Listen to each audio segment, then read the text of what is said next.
Everyone, welcome back to the channel. In today's quick video, I'm going to show you how to watch YouTube TV in Mexico. So if you are in Mexico, you might be facing problem in accessing YouTube TV. So the solution of this problem is a VPN.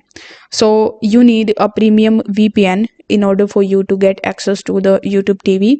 So I would link my recommendations down in the description, in which you are also going to get some of the months absolutely for free. So make sure you check out the links in the description as well.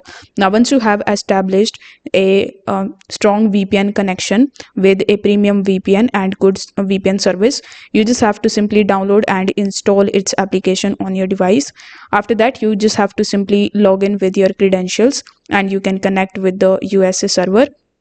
Now you can access the YouTube TV official website or the application to start streaming in Mexico.